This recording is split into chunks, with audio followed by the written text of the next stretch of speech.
Did you know that you can outperform 90% of stock market investors without ever choosing a stock? If you execute the approach correctly, you could be able to change a stock market portfolio worth $100 into one worth $10,000 throughout a period of time rather than overnight. When you first start investing in stocks, mainly if you are inexperienced, it may be pretty intimidating because there are many moving elements to keep track of. I mean that there are companies and stocks, dividends, financial statements, and stock charts, and all of this may be a lot to keep up with.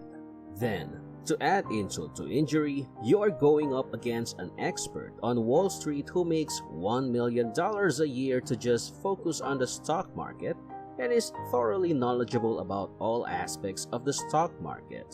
Therefore, it is pretty unlikely that you will be able to compete successfully with them. What's up, folks? Capital Finance here again, your go-to channel for business ideas, entrepreneurship, investment, and personal finance. In this video, let's get to know how to grow your $100 investment without ever picking which stocks to invest in. Unrealistic? Nope. It's completely possible. So, make sure to stick till the end of this video to find out. The majority of people believe that investing in the stock market involves choosing stocks, such as trying to figure out how to identify the next Amazon before it becomes Amazon. This is one of the most pervasive misconceptions in existence, and it's one of the reasons why 90% of investors end up losing money in the market. It is possible to make money figuring out how to identify the next big firm, but you will need a lot of time, energy, and an understanding of investments to achieve this the proper way. Investing in exchange-traded funds or ETFs that correspond to your level of comfort with risk is the course of action you should take. You may compare an exchange-traded fund ETF to an extensive portfolio of equities in several ways.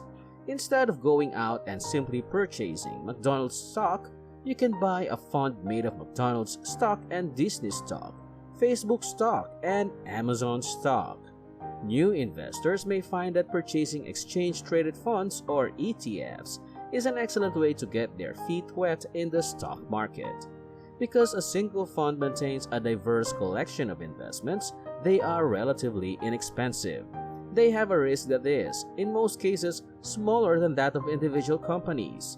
In addition, if you are searching for a simple approach to diversify your portfolio beyond stocks, exchange-traded funds are a way to go.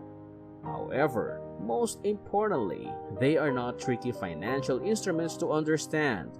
Here is a guide that will walk you through locating the exchange-traded funds that are most suitable for your needs and provide instructions on how to quickly and easily purchase such funds. Passive and active ETFs. In general, exchange-traded funds are classified as either passively or actively managed. The goal of passive exchange-traded funds, or ETFs, is to mirror the performance of a larger index. This index might be a diversified one, like the S&P 500, or it can focus on a specific targeted industry or trend. Gold mining stocks are an example of the latter group.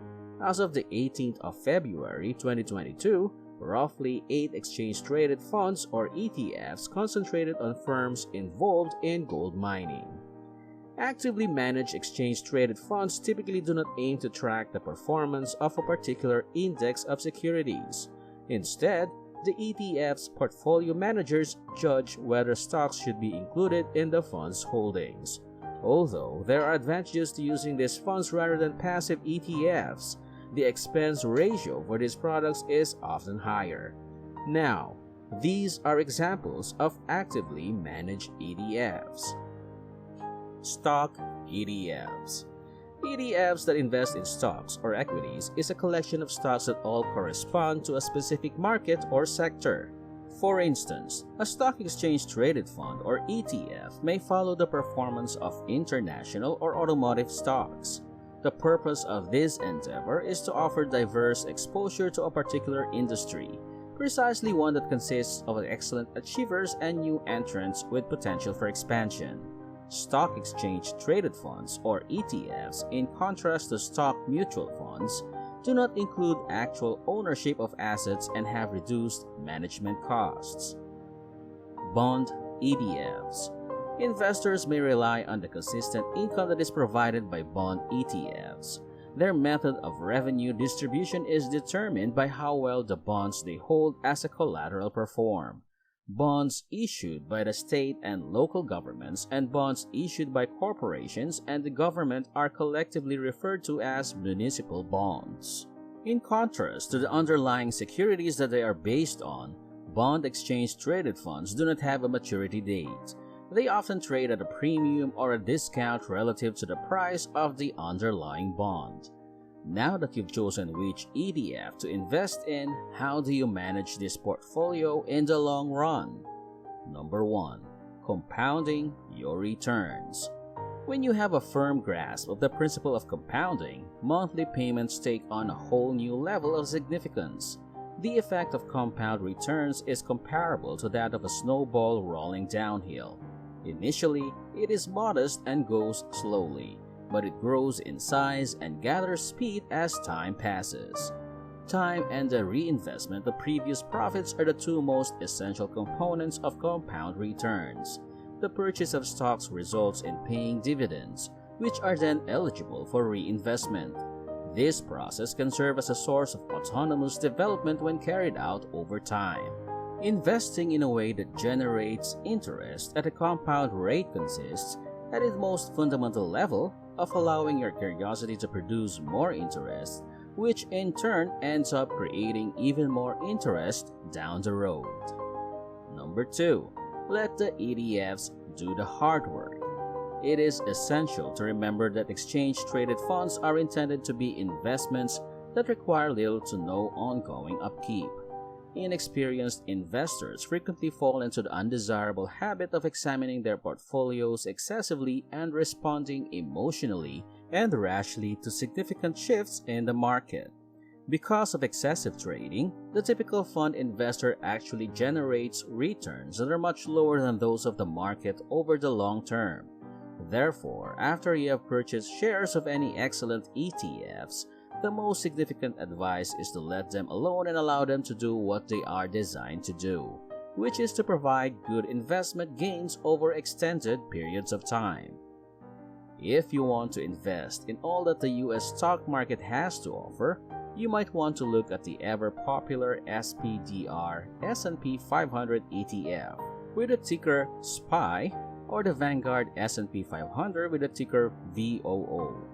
Both of these ETFs track the performance of the S&P 500 index. Having stated that, their price is a little higher than $100. You will need to look for a broker willing to facilitate fractional purchases. That works out to 0.2 units or shares for your investment of $100 in an exchange-traded fund that has a value of $500. Why go with Vanguard? The fact that Vanguard is a well-known and respected company certainly helps. Additionally, it does not charge a commission on its investing account for the majority of ETFs, and the cost ratios of ETFs are among the lowest in the industry. You will need a Vanguard brokerage account, which will require you to join up, provide proof of identification, and complete other required steps. Similar extremely low-cost exchange-traded funds are offered by BlackRock under the iShares brand name.